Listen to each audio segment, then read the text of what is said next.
Do we have anybody online for public comment, or do we have any emails in the inbox that we need to go over? Nothing. No? What? Oh, that's right. I'm so used to Kelly. Sorry about that. Oh, that's okay. Nothing. Okay. I did not receive any emails as in my secretary's email, if that's what you were referring to. Yeah, I didn't know if there was anything we needed to cover from. Nothing new there. Excellent. If there's nothing else, we can move on to services update on home delivery. Take a second while I share my screen.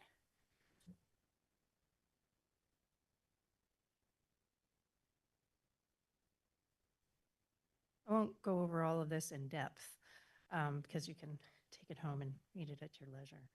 But I want to thank Olivia McElwain and Ashley Cristiano and Stacy Duran for putting this little presentation together.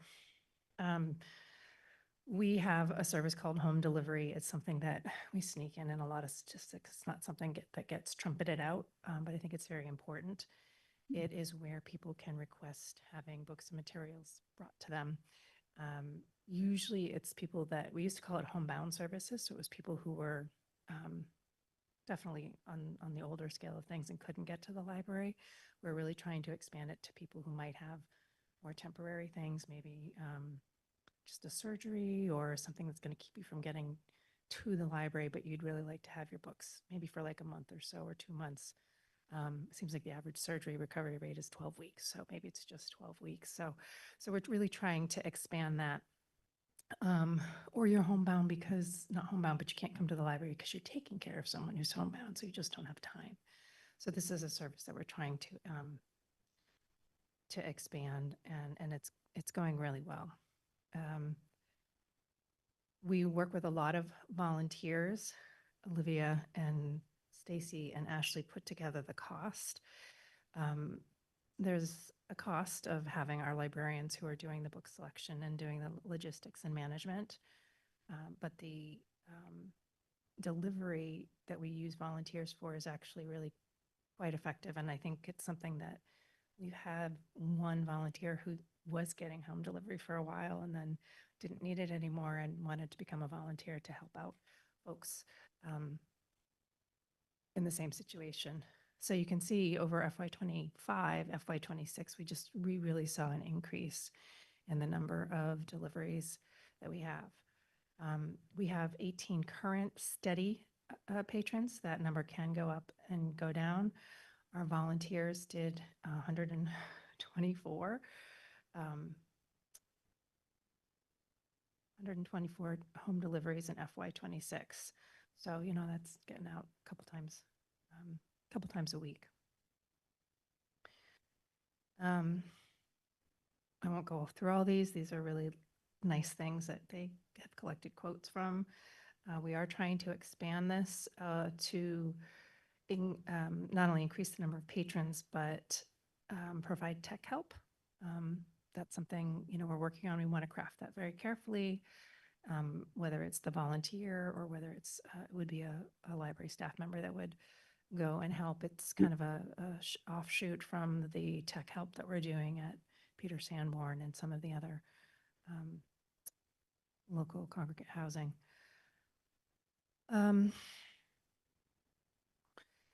It is all told a fairly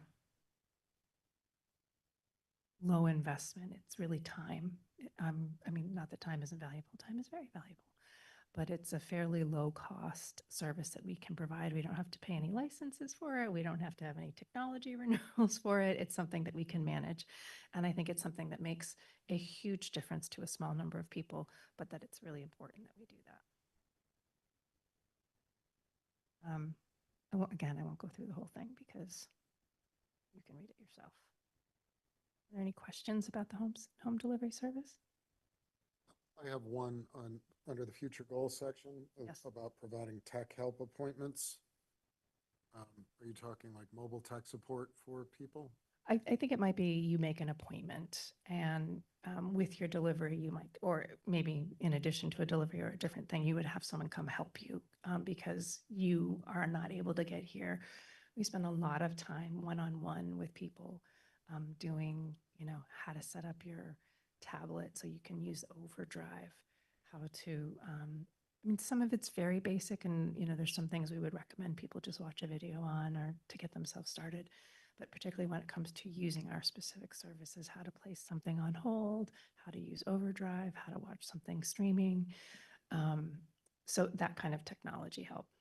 So it's not like go to their house and set up their rack. No, Okay. no, it would be about library content. Yeah, so when I say services, it's usually about the content that we have. I was wondering, Hi, Kelly. Go ahead, Kelly. Sorry. I was about onboarding. Is there a link at the website that people would sign up for the service, or how does that work, Amy? Yes, there is. It's located under.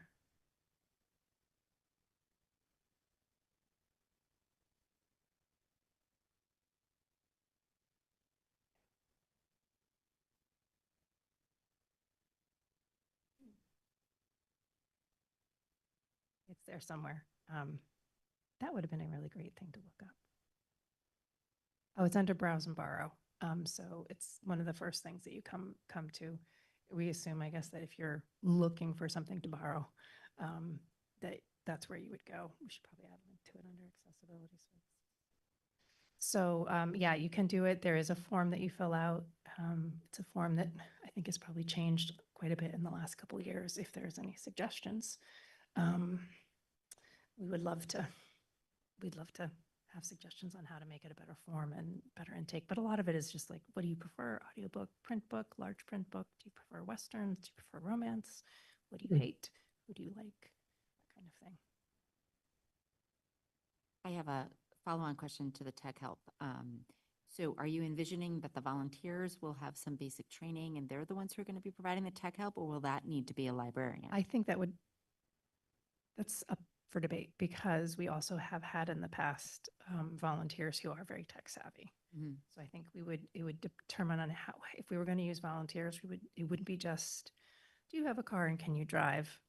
Mm. Therefore you're our volunteer. It would be more like, what is your content? What is your specialty?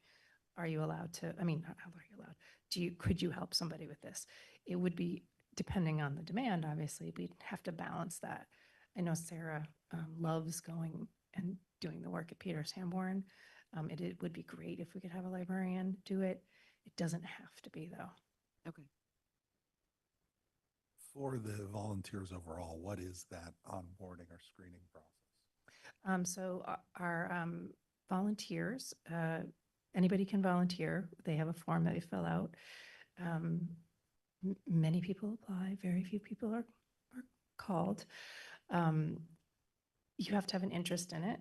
And we do spend some time once you're selected to possibly take on a role, whether it's for home delivery or for something else. You meet with the person, in this case it would be Sarah or Ashley, and talk to them about what the responsibilities are and what the expectations are. The volunteers are quarried, and then they are quarried. Because they are having individual contact with people, unsupervised contact with people. And our librarians do deliver, actually, because sometimes the volunteers aren't there. And I'm just laughing because we had a couple dead mice in one of our bags. So if you recently saw a bill for new home delivery bags, it's because we threw a couple out. Tell you that library of things, it expands. It's really, every week. no, and I think it was in the wintertime and somebody had crawled in there to get warm and could get out. But so we don't necessarily talk about that on the onboarding process. But yeah, so it's usually contactless, although a lot of times people will, depending on the situation, may want to sit and chat for a while, and our volunteers know to expect that. You kind of get to know people. I have to say that in general, our staff are very engaged with these users.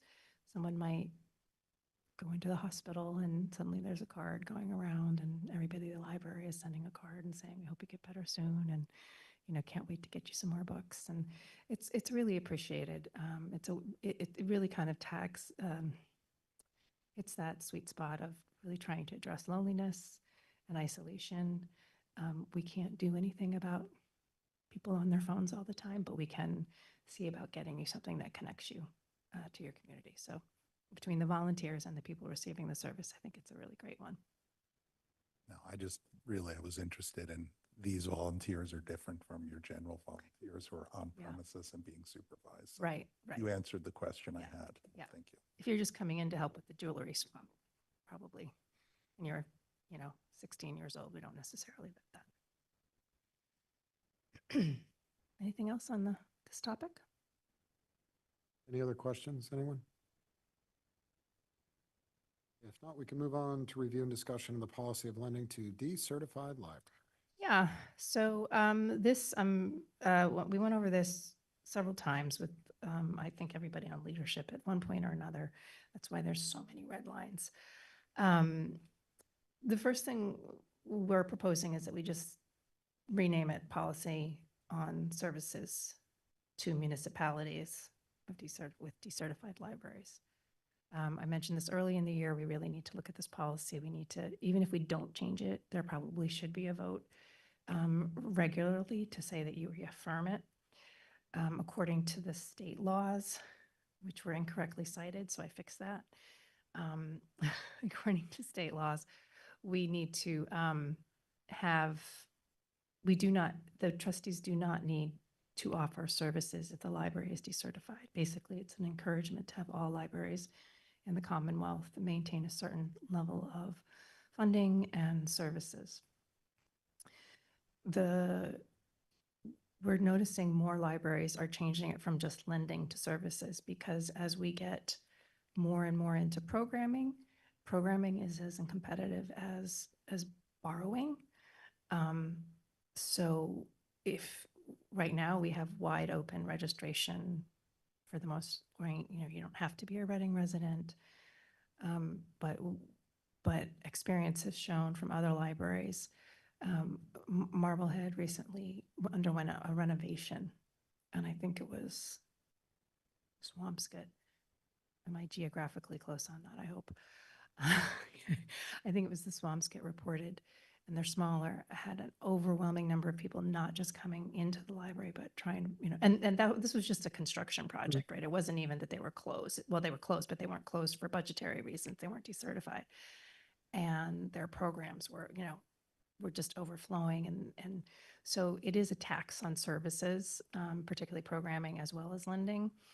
So it's just something to think about. We don't have to change it.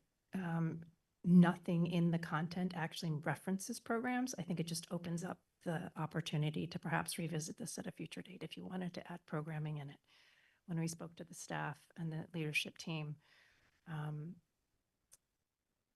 we decided to leave it sort of vague in terms of it just says maybe denied other services, so that we weren't ready to put it into policy and say, if you're decertified, you can't come to programs, or if you're decertified, you can't use our printing services. It's just sort of opening the door and inviting us to think about in the future, if libraries are not certified, how we're going to handle it. I encourage you to look through the merged version, which is in your packet. Also to go through the red line, which is just so you know, Mass General Laws is not the CMR, that's the Code of Mass Regulations. That was the part that was miscited. So please go through that. You can direct any questions. I would love for you to call and ask questions. Anything I can head off, or Michelle could head off before the next meeting. We're happy to do that. Don't discuss it with anybody else. Email just me.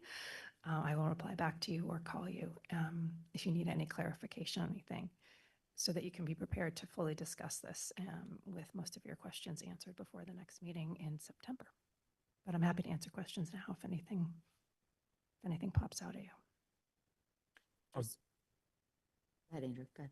Are there any local or actually statewide libraries that are at risk of being decertified at this point? No, probably us eventually, but not, that's for another conversation. But yeah, right now, I think locally in Noble, I don't know of anybody. But from what I'm seeing around the state, and this does apply, so Burlington and Woburn and Wilmington are not in our, I don't know if any of them are at risk, but they are not in our network, but they are people that come and use our libraries Andover regularly. So we have the right to deny them service if they're decertified. And I think right now, from the number of certification and waiver webinars that are being offered by the state, they're expecting a lot. They're expecting a lot of people to be underfunded.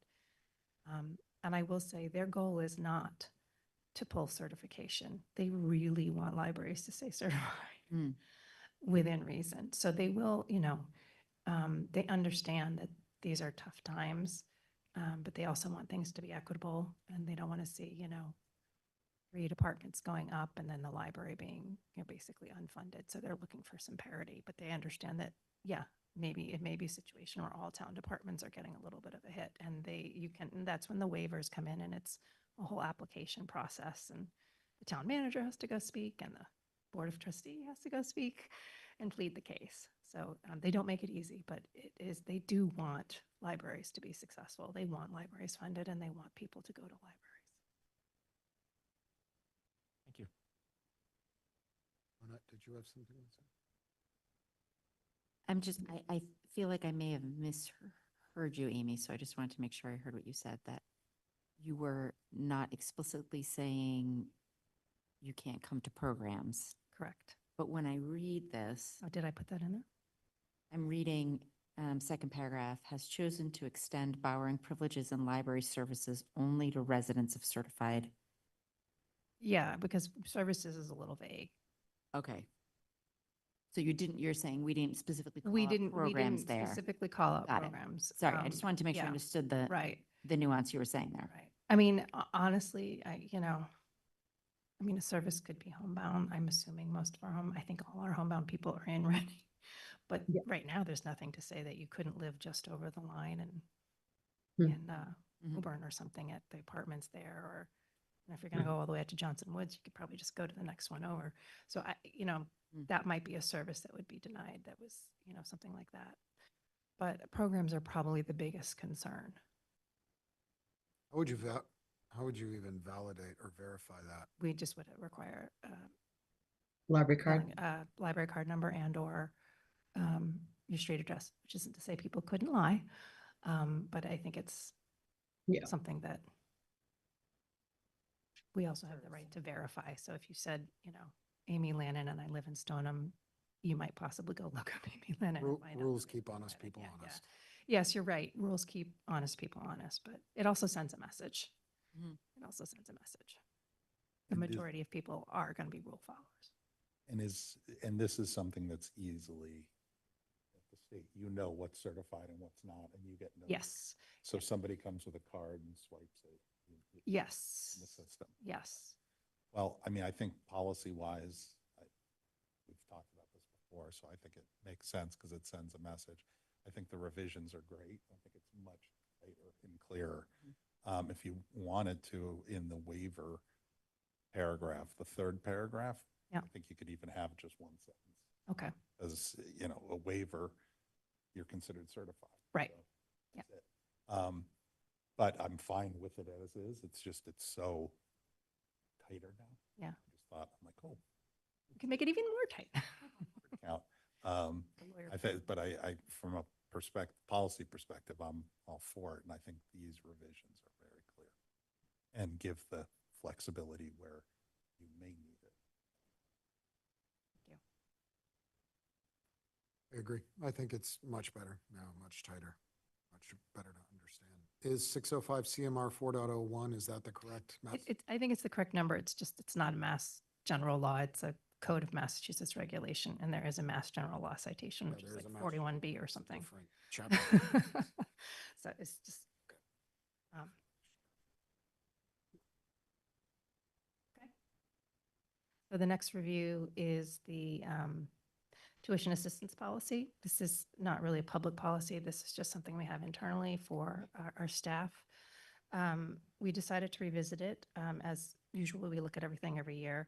Number one, this had a whole big section called procedures, and we're like, it's a policy, not a procedure. So we need to take out procedures. The procedures are sort of somewhat irrelevant to the actual policy. Not irrelevant, but they're not, they shouldn't be part of the policy.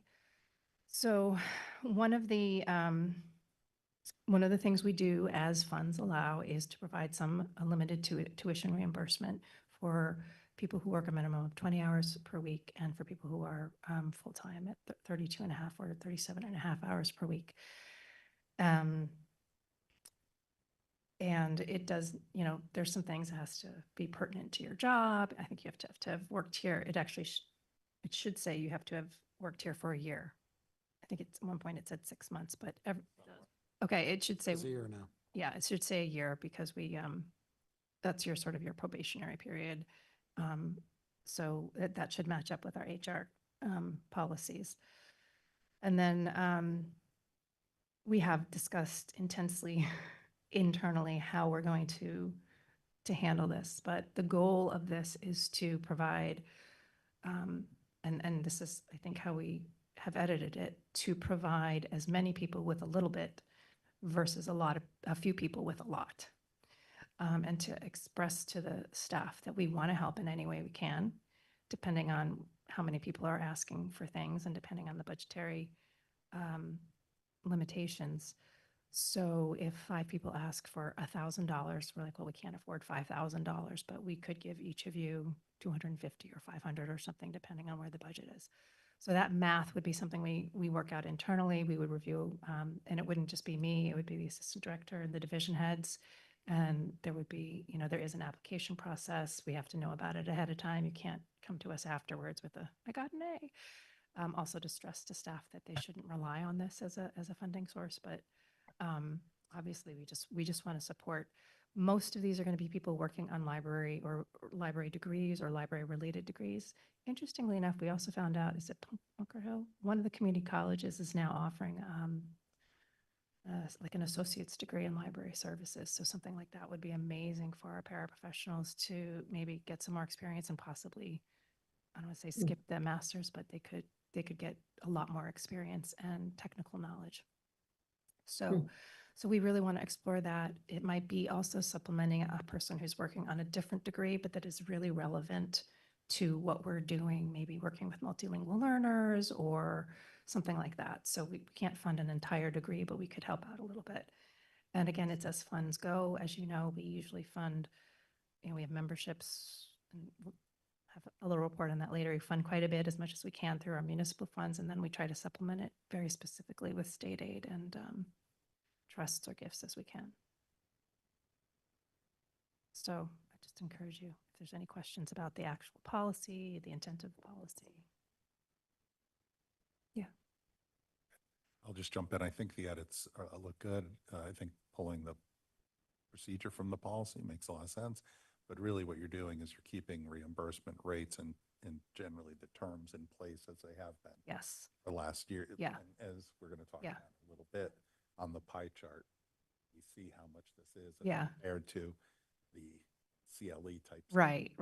It is a small portion, but it's, well, when they ask, because we have 3 years where nobody asked for it, and then 3 people could suddenly get into library school. So it's such a flexible thing, and it's something we try to work with very cooperatively. The thresholds aren't changing. No. Yeah, and again, I think this, I like the revision, so. Can I pause for a second? This is completely obvious to you, but we do have 2 policies now, but they're all dated next month. That's because we talk about it. Okay. It is obvious, but. Okay, thank you. Thank you for the clarification. I didn't know if you were sitting there like, are we Right. Amy, when was the last time the reimbursement amounts were increased? How long have you been at this Oh, it's been reimbursement this rate for quite a while, actually. I would say since the last update, which was January of 2022, or possibly since initiation in Initiation. 2014. It was not in 2014. It was in 2022, Okay. because we were in this room, and I remember we talked about the rates. Does the library receive any tax Nope. or something related benefit? No. No. Really? No, this is entirely, and This is all Yeah, self-funded yeah. with no benefit to it? Yeah. Interesting.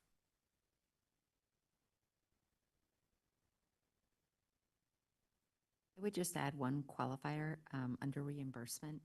where there's a set maximum per year. I'm assuming that's fiscal year because you're following your budgetary process. Okay, So maybe just to add that. clarify that per Yeah. fiscal year. Yep. Just clarify that. That's a great. Because someone may be in school an entire fiscal year, but they may also only be in school.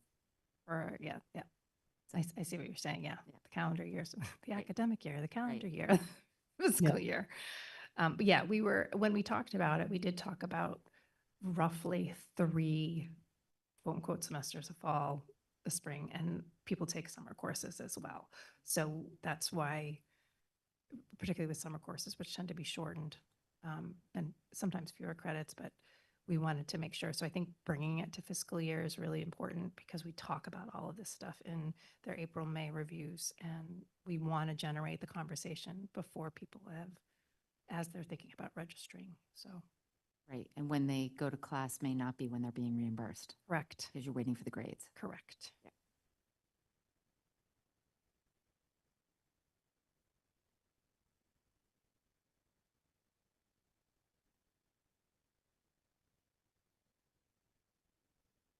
I think also it's much clearer now and tighten up.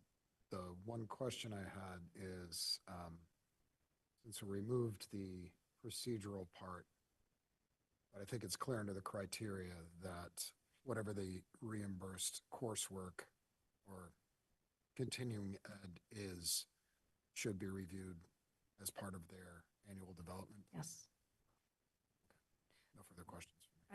This is not in the policy, but just in terms of procedure, if I were pursuing, then it wouldn't necessarily be me, obviously, and the directors. It would be something that we would discuss about as the board to say like, oh, I'm getting my, Master's of Public Administration. It's not going to happen. Just saying if I did want to do that, that application would come to this board. And, with a recommendation, I would probably have, the assistant director and or division heads make a recommendation, but because you're to whom I report, that would make logical sense, but that's not in here because it's not germane right now. Sure, yeah, let's go. I have plenty of time on my hands. Okay. Are there any further questions or points of discussion on the tuition reimbursement policy? If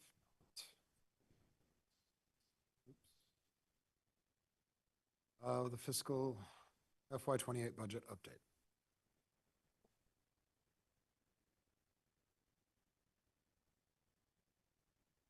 First of all, thanks again to Megan for always making sure that spreadsheet with all the numbers are all up to date. And it does tell you where we are percentage-wise. For this, I'm going to start with actually the supplemental spending recommendation and then go into the regular financials, if that's okay. Again, I'm not going to read through this whole thing. But overall, I'm recommending about $83,000 in supplemental spending from 3 different sources: state aid, gifts, and trusts. Most of these are very similar to things that we typically reimburse for: communications, marketing, printing, and signage, something we always have every year. We always plan for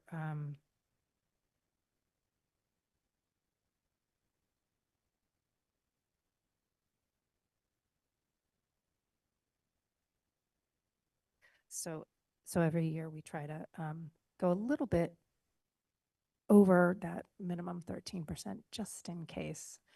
And when we run out of municipal funds, it's nice to have like just a teeny little buffer there. And we usually use it a little, but I think we use about 5,000 of it this year. Then there's just general operations, which is a whole bunch of things lumped together, and that includes furnishings, fixtures, and equipment, which is the big bucket for everything from chairs to microphones to light bulbs. or whatever Recording the stopped. facility- We just lost. Kelly, are you still there? No. Yep, Oh, I'm moving, you're right? still Yep. there. Okay, so we're still working. Okay. Keep Recording trying. in progress. Thank you. Is there any? And I think they're still there, yeah. So, yes, so FF&E is sort of everything from, as I was saying, furnishings, fixtures, and equipment. It could be technology, it could be new microphones for here, new wireless access points for here. Um, uh, If we go over on any of our licenses, sometimes we have new licenses that show up, or our license renewal might come in more than sort of 3%, which is what we normally budget for. So it's a backup for that. Supplies, which also include, as we were talking about earlier, things for the tortoise and the bird seed and not chumley, pepperjack. Technology. And then, of course, professional development. So those are the categories with which we plan to spend. The gifts, I mean, I'll start with state aid. I fully expect to get about the same as what we got last year. Looks like our numbers are the same and the budget was passed. I believe it was signed. And there were no cuts to state aid to local libraries. So so the MBLC should have the same amount of money to distribute. So we should be very close to what we had last year. So that's lovely. We do rely on that state aid and we appreciate remaining certified to get that. It's no small amount. Just a reminder too, we don't spend the whole amount necessarily every year. Each year, we look at what we got the previous fiscal year, and that's what we spend out of. Lately, we've been putting money aside because we have a few big things that are going to come to end of life, one of which is our automated materials handling system. It's been 10 years. So I don't know if you have any other technology in your house that's 10 years or older. You might be seeing it wanting a little bit of an upgrade. So we can see ourselves going out to bid for another project like that, something that would help us, keep the self-service going. And so those are big investments. We have not had to ask for any capital requests from the town in the last, since I think 2015. I think we did ask for some in 2014. So, but that's part of the reason we can do that is because we put aside state aid for larger projects. Our gifts are variable. We get different amounts of gifts every year. Sometimes it's just $1 in the basket. Sometimes it's a bequest. We look at both long and short-term goals with that. I didn't put too much into gifts. Basically, it's that operations, FF&E, licenses, supplies, and technology. We've paid for some of our exterior things. The foundation paid for the terrace and all the new seating, but on the patio, so, if we need a new umbrella or if we want to replace a bench outside, that's the kind of stuff that we're talking about. And then finally, we have trusts. We have some great trusts. They're all very specific about what we can and cannot use them for. Most of them are for materials, although there's a few that we can use for operations and a few we can use for professional development as well. The goal in that is usually to spend, we look at what we earned the previous year and we kind of do a plus minus to that. This year it's a little more because we are going to be redoing the microphones in this room. I think we're going to go with we're hoping to. That's why that number is so big, another 20,000. So it may be an in ceiling microphone, which requires a whole different monitoring thing, or I don't know.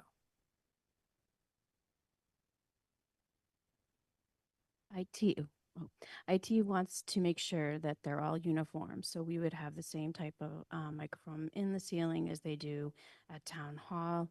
And that's currently not the case. And they have to do some reprogramming in our server. Thanks, Michelle. Thank you. Does that mean we no longer need these? Yes, we would not need those. Cool. I think there would be just an on and an off button. Does it have a cone of silence? I don't know if it has a cone of silence. So, but So- these are all things that we want to ask. Just curious, so IT is requiring / recommending that, but we are responsible for paying for it? IT will pay for part of it. We are going to meet with Kevin Farilla to discuss what portion they'll pay for and what portion we'll pay for. Okay, great. That's relatively cheap for that. So, but that's the recommendation. I ran the numbers last year. We, every year I give this amount. And most years we come in well under that. It's really just, it gives us some, I guess, eases our anxiety that if we have to purchase a new book cart or replace a chair, you know, some, we are noticing some of our chairs are going, it's 10 years old, and you have people sitting in those chairs for 60 to 64 hours a week. Somebody sitting in those desk chairs, that's a lot of use. So we are having to, suddenly, and those commercial chairs are not inexpensive. It's not the same as going to Staples and buying yourself a little desk chair. So, we really try and find the best deal. Sometimes we're getting some used furniture this time around, some used,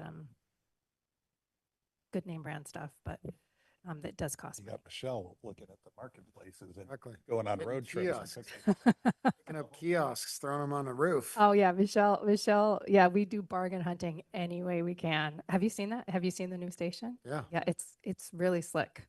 It's really slick. Wait, did you set it up or is it? It's all set up. It's Oh, all it set is? up, No, yeah. where is it? It's right down here on the ground floor, and it oh. it truly is quite It was accessible. under a tarp or whatever. Yeah, no, it's great. And IT got right on it and spent, I don't know, like 4 hours working with the vendor to get it set up, and it's really lovely. So, yeah, we do things like that. Particularly if you can schedule it around the music festival. there. That's not why they went to Greenfield, but I'm sure they had a great time. Can I ask a question? Absolutely. What's the 13% for materials? I've never heard that. Oh, the 13, that's Minimum? the requirement that that's our materials requirement for certification, for full certification, yeah. So basically, the 13% is already in the municipal budget, and this is the extra. Thank you. Is this point of order? Is this, The chair recognizes. Point of Patrick Egan. Please go ahead, sir. do we just need to hear these recommendations? Do we need to? vote to Yes, approve and you them? can absolutely vigorously object to them or course. vigorously support them. You can make Should we- recommendations, but should we vote? if you would like to vote, you may. It's not something, I guess, yes, I guess it would be great to have permission to say, like, these sound like great ideas. Go ahead with it, leadership team. Would love a motion. Motion to approve the fiscal year 27 supplemental spending recommendations as presented in the packets. Can I get a second? A second. It's going to be a roll call vote, and I will start with you, Hold on, Kelly. wait, Oops, can we sorry. have discussion? Oh, or- I'm sorry. It's okay. I just had another question. that so I all didn't the know we were time. rolling into I that. apologize. Nope. Okay. I'm Point of order. notorious for it. The chair recognizes my name. Please.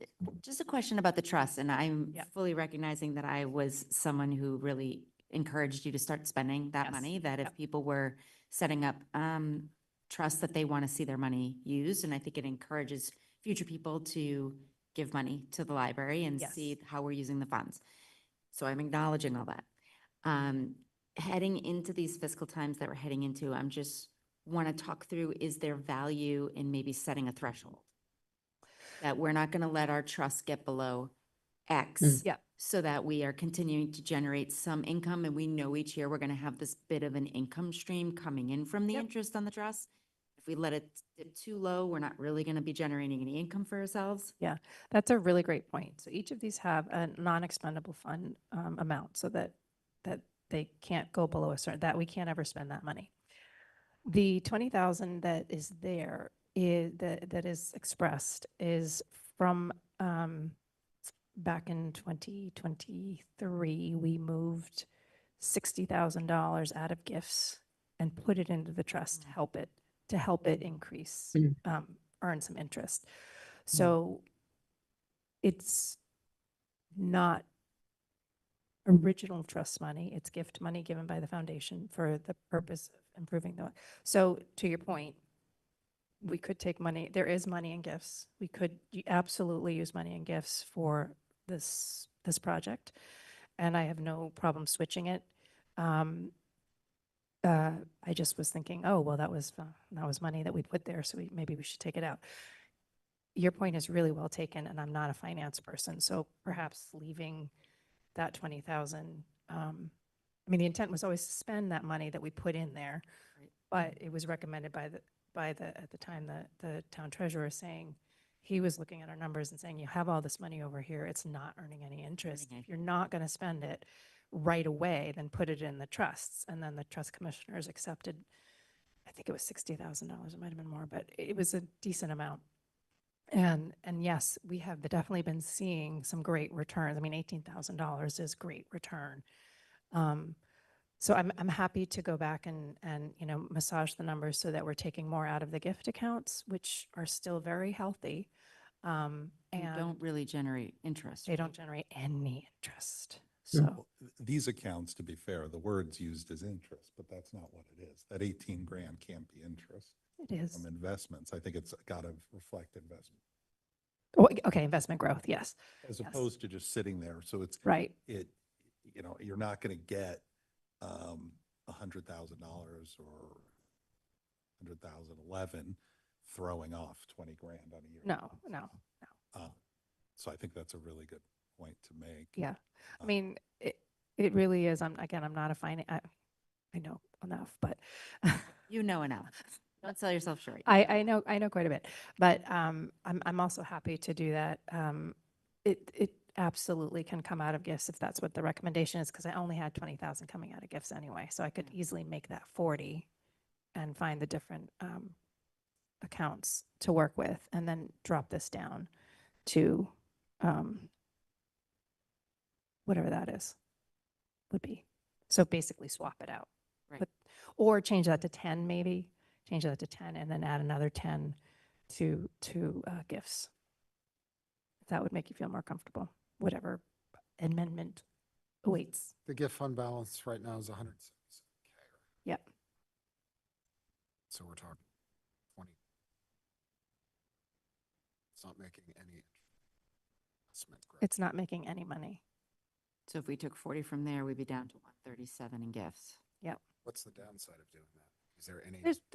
There's not. I think it's just, you know, it's like maybe a different level of comfort of maybe one's more liquid in my head than the other, but I mean, I'd be inclined to use the money that isn't working for us right now. perfect.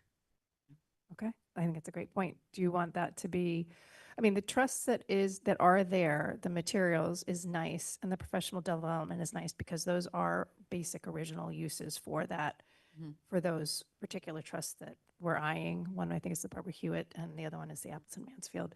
And they're very specifically for those, Yeah. things. So if we could do that, we'll change the recommended gift spending to 40,000 from gifts and to 8,000 from trusts, Yes. which would allow us to continue to grow the investments in the trusts. It's a great question. Right? Yeah. I think I'm looking, wait, I'm at, there's all these different percentages.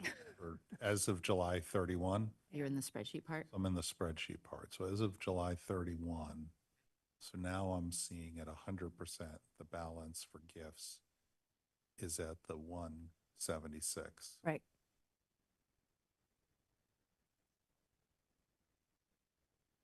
Okay.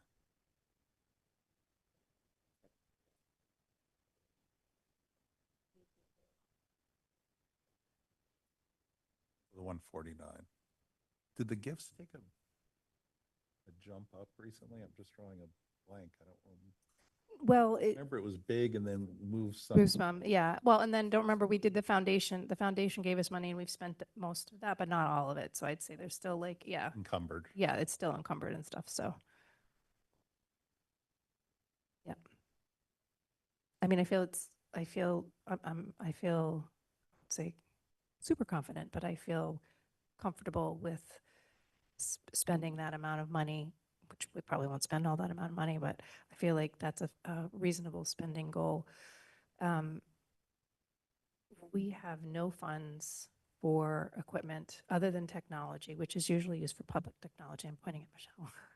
Because that's usually the money we use to replace the public computers or a public printer or something like that. So that's the technology equipment money that we have. We do rely on these funds for everything like printing or making a sign, and we do rely on these funds. So, and I feel very comfortable with the amount that we're spending, and it's certainly not, it's no more than than what we've asked for. So I feel very comfortable. It's a good supportive number percentage-wise of our budget as well. Gift money is not encumbered or restricted for whatever you want to use it on, right? You can use it for anything. It depends. Depends. It depends. Didn't- So we do get directed. Oh, there's gifts. directed and unrestricted. It's right there. So, but what's great is sometimes the directed gifts are for things like, children's books and then things like that. So we have, that's where some of that gift money sits.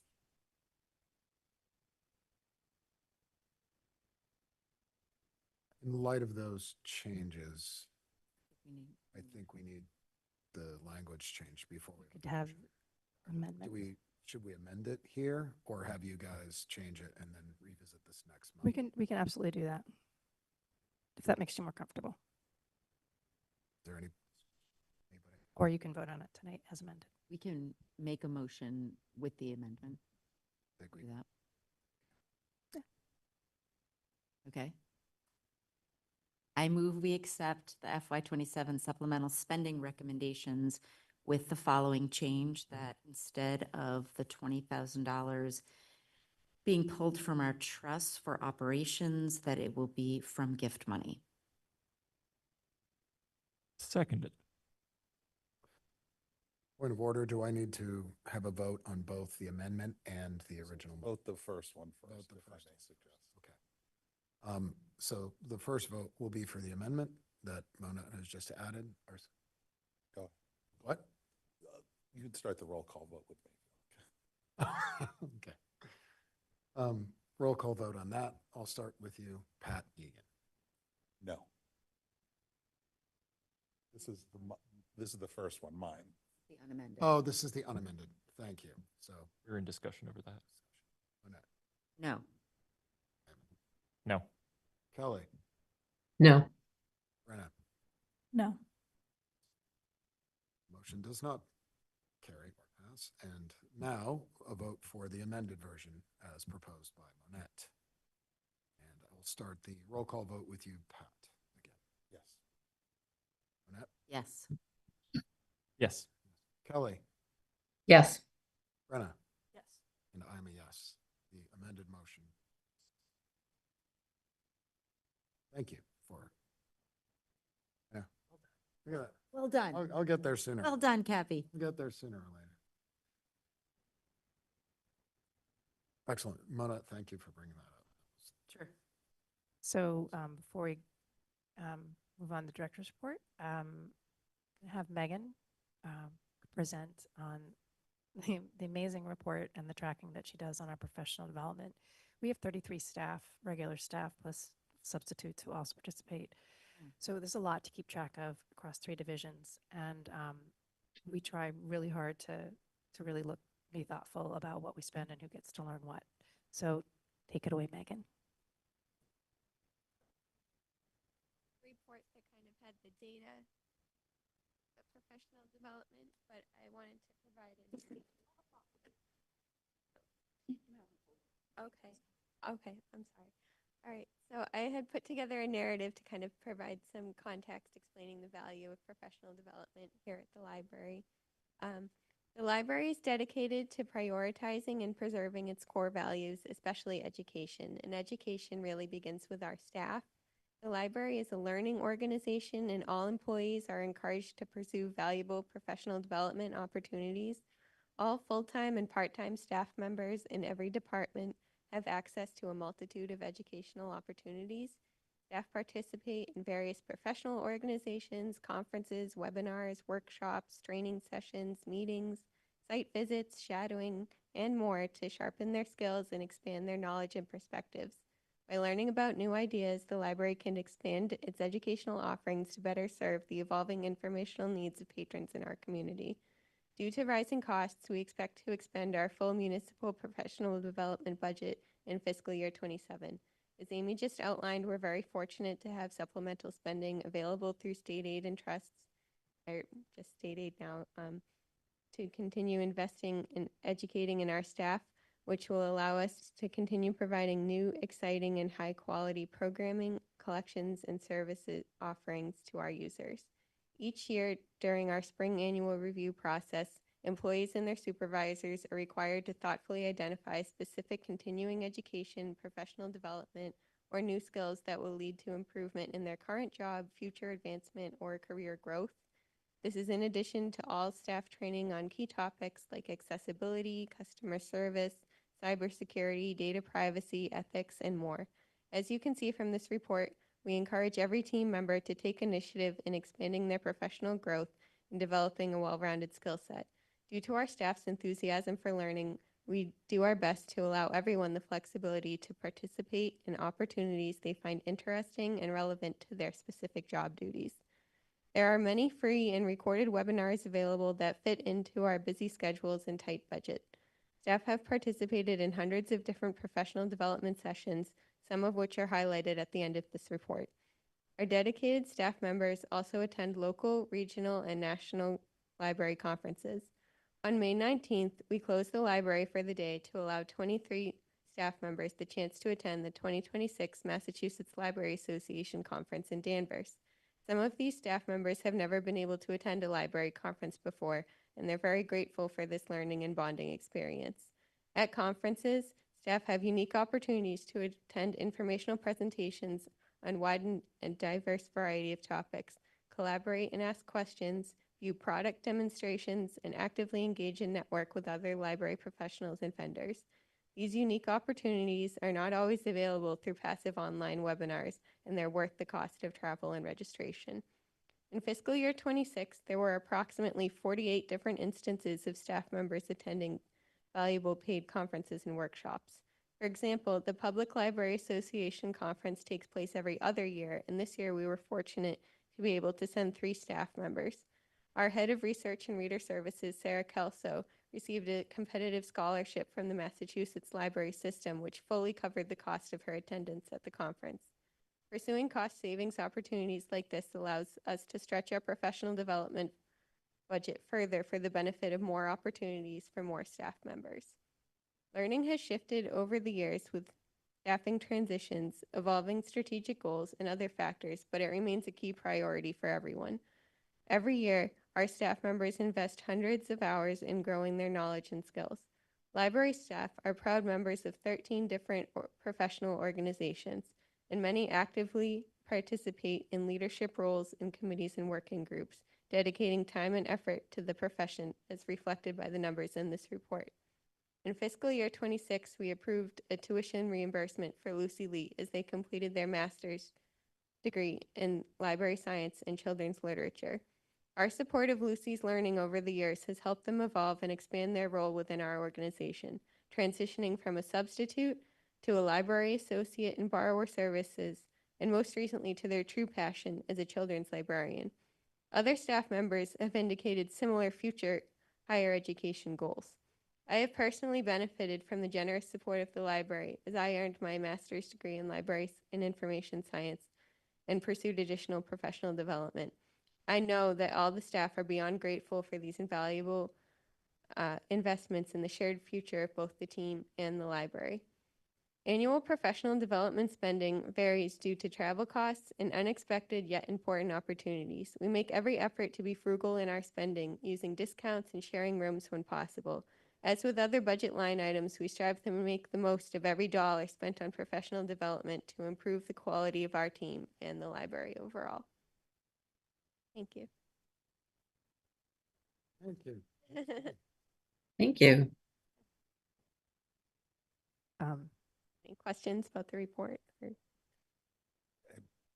Just a comment, I think that the data is presented very well. I mean, we get every month the listings, which is helpful, but to see it aggregated and then broken up by how the costs go, I found very helpful. And coming off of discussion earlier on tuition, I think this shows us at least over a 3-year period, the fluctuation and really what it means, potentially dollar-wise. So I just think this is super clear. So thank you. Thank you, I'm Megan. amazed at how much you've done with Yeah. DEPA. These things go. Yeah.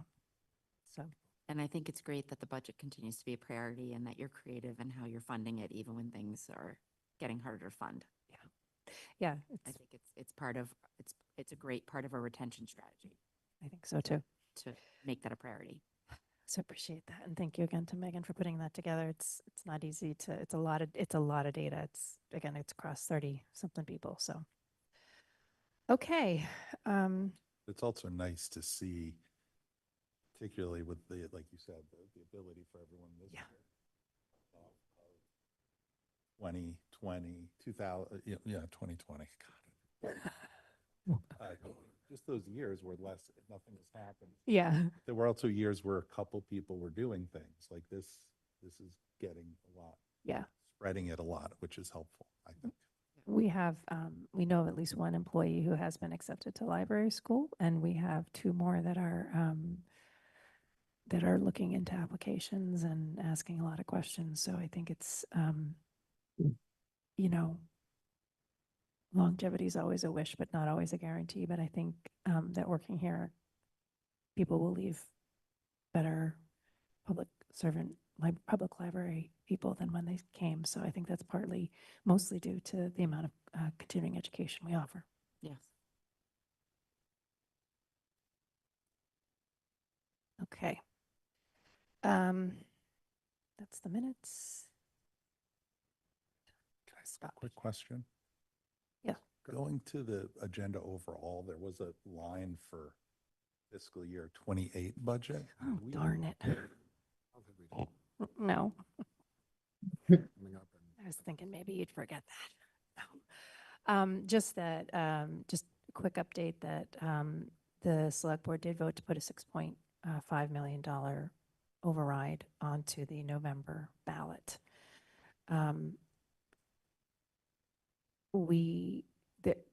They have a lot. Please go to their website, the town website, and look at the override page. If you have suggestions, please send it in. As trustees, you have different rules you can follow, I think, than we do in terms of advocating for this. All of our staff are going to be going through some ethics training, very specific ethics training when they're ballot questions. We have very, very specific rules we need to follow. But budgetarily, what does this mean? We do not have an FY28 budget in place. We have several ideas of FY28 budgets in place. Our first strategy will be to cut Sundays if we are not able to reach that goal. And it's the easiest and least complicated way. It doesn't affect personnel per se. So there are some expenses. I've had some very long talks with the town manager and the CFO. I've tried to answer questions from various board members and committee members as they've come up. Our ask, there's no way to get around the fact that it's a structural deficit of significant size, and you could even cut the entire library and you wouldn't even get a fifth of the way through it. So it's not, it is about cutting and being conservative and tightening our belts, but it's also something that's very daunting, and something's going to have to be done about it. So that part of it is a little grim. What's really positive is that we have a really strong community. We have really strong schools. We have great home values, and but it's a complicated issue, and I know there are people going to have questions about, what does it mean for the library? Why do we have to cut Sundays? Couldn't we cut Tuesday mornings? Or, there's a lot of variables that go on into making these determination. The cost of running the library, primarily 81% of our budget is staff, and staff translates to hours. So Sundays are voluntary right now. They've always been voluntary. You sign up, and in theory, the director can call you in to work and force you to work on a Sunday, but that never happens. We usually make it work. So it doesn't affect anybody's regular benefits or anything, and therefore it's a morale and budgetarily, it makes a lot of sense. You don't have to cut a lot from the budget, the library's budget, to make it go down quite a bit comparatively. So we already have a very lean budget. We have I have about 3 budgets going right now. I have sort of great, good, and absolutely not. But we do have an absolutely not budget that we would not want to have, that will require waivers, that require probably putting our certification, definitely putting our certification at risk. One of the things that it's really important to think about is anything we give up, we want to be able to get back. So what we don't want to do is, even if we cut Sundays for whatever reason and there's no override, there will eventually have to be something will have to happen because we can't afford not to have anything happen. Not just the library, like the entire town, schools, police, fire, everybody. So this is a really important issue, and the library is absolutely willing to pitch in and do our piece. And in the short term, that might mean making some cuts here and there, but we would really, we don't picture this being a permanent solution. It would be a temporary solution until we could regain the funds to get back the services, any services that we would have to cut. Do you have any questions? You're welcome to watch the select board meetings and the FinCom meetings. There's tons of webinars that they're doing a ton of outreach right now. Like I said, go to the town website.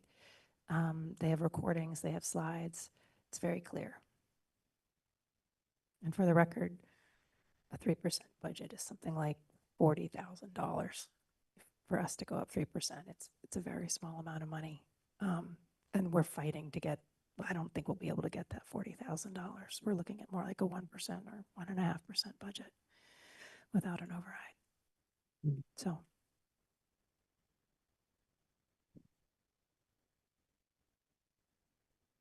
On that cheery note, Are there any questions further? I'm sure we'll have I have candy in my office if that makes anybody happier. Say, I have candy in my office. I'll have to you bring. said that you have me in your office. No. I'm gonna have I'm gonna bring candy to the next meeting. Anybody that says budget discussion, I'm gonna bring candy. It's because we're in the current budget year. In a couple of years, there'll be no candy. Yeah. I'll donate the candy. Old dusty pretzels. Okay. Thanks for bringing that up, Pat. I was sort of probably avoiding it. I'm having a point of order kind of night. I know. Let's see here. So I didn't give you the summary of the July gifts. We actually had a nice month for gifts. This usually happens, you'll see in memory of a specific person, you'll see a bunch of money come in. So that's nice to have, but we're very sad that we have a faithful patron who's no longer with us, or a library fan that's no longer with us. But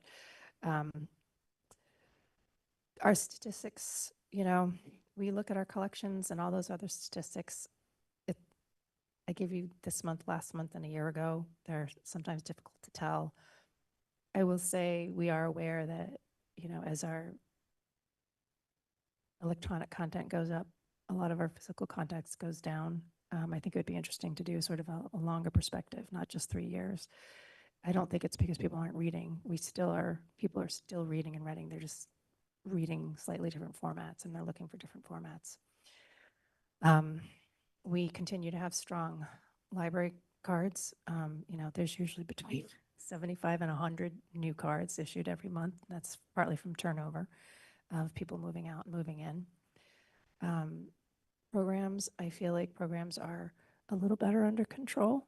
I'm trying very hard not to have the fall.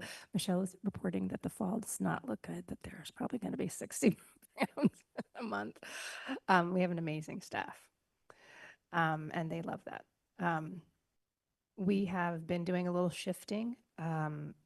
It's probably appropriate for the 10-year mark. We have a small group of folks that are working on looking very deeply into collection, like what's circulating, what's not. Is it the location? We're not going to get any more shelf space out of this building. So if we need to grow a collection, then another collection needs to get smaller.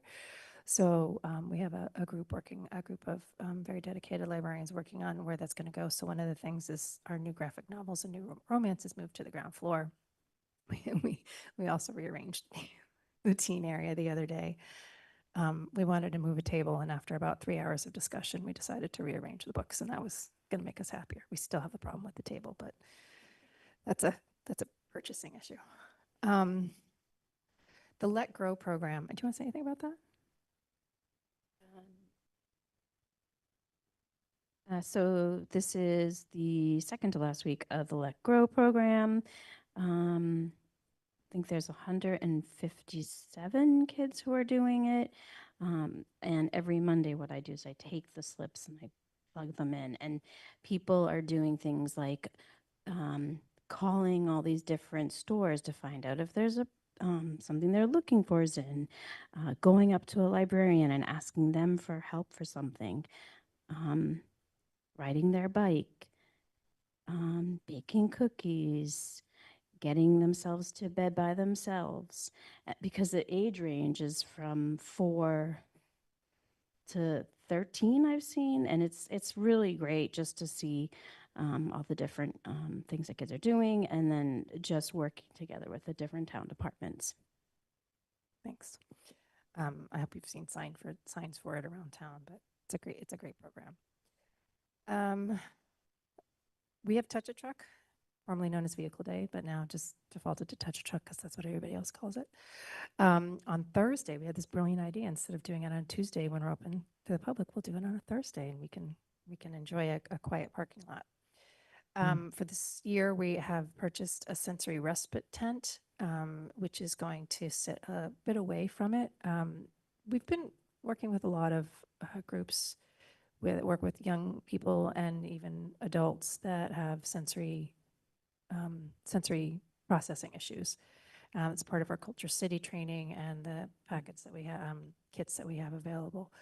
So we're trying more and more that when we have programs that are not particularly sensory processing friendly, to be able to offer opportunities. So we've tried this out. We have some bean bags coming, and so it's a place where you can kind of come and regroup, and maybe it's a lot of, we get a lot of people at Touch a Truck. We get, sometimes a siren goes off. It can be a loud place, but it's a place where we want everyone to feel welcome. And we've already had some great feedback from folks saying that they're so excited. They had always wanted to come, but they were always nervous about coming because their person that they care for was can have a meltdown because of overstimulation. So it's something we're really excited to kick off and kick the tires on, basically, and see how we can make it better, make those spaces better. Please come, by the way. It's a lovely. Oh, it's not going to rain Thursday, right? It's not going to rain Thursday. I'm just saying. We had a great program. I don't know if any of you were able to attend the reading with Frederick Douglass program. It was really amazing. That was a grant program, and we had a great turnout for that. For some reason, we have 666 people signed up for a summer reading group, summer reading program, which was really exceeded our expectations this year. The passport program has worked super well. We ran out of passports and had to order more, and sort of had to order a few more. And I think we kind of made it through the end of the summer. It ends this week. This is the last week.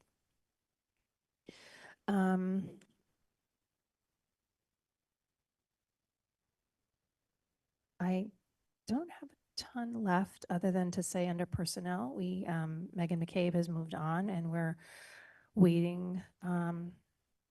We hope to fill that position, but as part of this financial situation, there is a temporary hiring freeze. So I have applied to the town manager. It's a unique skill set working with the young people. But we are trying to fill in with the staff that we have as best as we can. There will be teen programs. We are redistributing. Fortunately, the director has some experience as a teen librarian and is sticking her nose in left and right. So we are doing our best without that position, but we hope to be able to fill it. And the shadow program that we had in July was absolutely wonderful. We had people shadowing at every single desk. And it's really nice because you may sit at one desk, or some people don't sit at any desk, and think, I have no idea what they do over at Reference. Looks like they're just always chatting with people. And then you go over and you sit and you talk, and you hear the types of questions that people get and the types of research questions they get and readers advisory, or there's 3 people waiting and one wants a museum pass over at the borrower services desk and the other one put something in the slot and they need it back. And, you realize the amount of customer service and that each desk has, that's very different. So it was really successful. We had a lot of great feedback. It's something we want to do regularly and offer. It does help with cross-training. And it also just really helps with people we have a number of people who work part-time and they were able to work with folks that they normally don't see. So it was really great for people to kind of make connections. So that was headed up by Olivia McElwain. And kudos to her for getting that done. It was a great job. And then our professional development. Any questions on what happened in July or anything you want to follow up on? I'm sorry, we had to go an hour. It's 8:01. Anyone, any points of discussion, any questions? If not, thank you very much, Amy. If not, we can move on to the approval of last month's minutes. Are there any points of discussion or questions about the approval of the July 13th, 2026 meeting minutes? Anyone? If not, can I get a motion? I'll move to accept the July 13th, 2026 minutes. Can I get a second? Second. Thank you, Mona. Roll call vote. I'll start with you, Pat. Approved. Annette, Approved. Yes. Kelly, Yes. Brenna. Yes. I'm a yes. The approval of the July 13th, 2026 meeting minutes.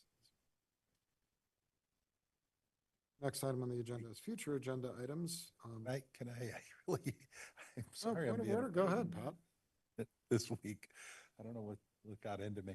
Do Guy who we- wanted it to be a quick night. what's Yep, that? yep, yep. Guy who's like, we're gonna be here all night. Yeah. Yep. Do we need minutes for the joint session? Oh, that's a very good Select question. Board. Yeah, that's We a great need question. I'm not raising. No, you're judge. right. It's in there. There's a separate section of. Mr. Chair, Yep. I have been I'm informed. sure you were going to bring this Oh, I up was any gonna bring it second up. now. I was gonna call you all later. Bring it up. I have been told that yes, the minutes are being finalized for the select board and they'll send us their section that just with that information to be approved for us. We can use the same minutes. Like, do you approve page 2 of the minutes from July 14th? So we'll absolutely add that in as soon as I get it. Thank you. Mine like a trap. All right.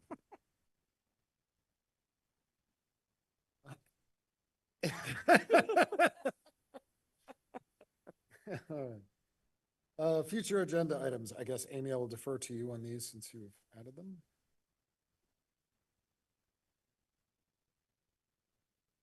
Of course, I just disclosed my packet, but future agenda items. Go through 'em. I don't think there's anything to add. Okay. It's if there's anything, obviously, that the chair, vice chair, or anybody wants to add. Okay. Yeah, so we'll be voting. Olivia will be here to do the summer reading program and summary and the fall programming update. We'll talk a little bit about meeting rooms. Oh, and just fair warning, we will have some fun discussion about meeting rooms. We are going to be looking at changing the policy and also changing the fees. Part of this has to do with the incoming recal center. So we've had some serious discussions and been doing a lot of research on what other libraries do. And I give you another 28 budget update. Hopefully I'll bring candy. And then all of a sudden we're in October and it's like the fall and we have Toys for Tots and we have the collection report. So this is our really policy heavy time of year. And it's also our budget time of year. And then in November we'll have a vote and see what happens then. Amy, can you, I'm sure it's going to be in your director's report, but just calling out the food pantry, the little. Oh, yes. if we Oh, could. yeah, because I Yeah, mean, I the- guess did that happen in I guess it happened in August, but yes, it will be in my report. So we're very excited. I met with our scout that came to us in March. I think it was March. The mini food pantry is built. It's waiting to be installed. It was originally going to be installed this next 20th, but I think we have to move that out to the 27th. And I had a great meeting. We're ready to go with press. We have a plan A, a plan B, and a plan C for maintaining this. And we're just gonna, some of the questions that we have won't be answered until it actually gets up and running. And I'm sure we'll have to kind of roll with that. But it's very exciting. We went and looked at colors, and did some, looked at paint chips and looked at the placement. It's gonna be down here on the southeast corner. We have a picnic table up there and sort of a little bit towards the stairs. It will be there. So you can sort of see it from the parking lot, but it's not really hugely visible from the parking lot. You can access it without stairs, albeit from far away. So we just thought it kind of met a couple. So it's almost a little bit private, but not private. And we wanted it to be accessible. So we had that discussion. So we picked out a spot. I think, you know, the scout has to call dig safe and do all of that before we can go on. But it looked great. I saw pictures of it. It looks fantastic. And we're really excited to have that go forward. Great. Wonderful. Anything else? Any other, Pat, would you like to add 10, 5, 15 things? No? Staying silent. Sure. May I get a motion to adjourn then? Second. Second. Pat, vote to you. Monette, Yes. Andrew, Yes. Ellie.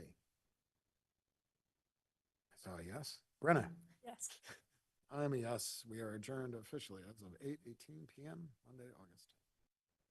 Boom.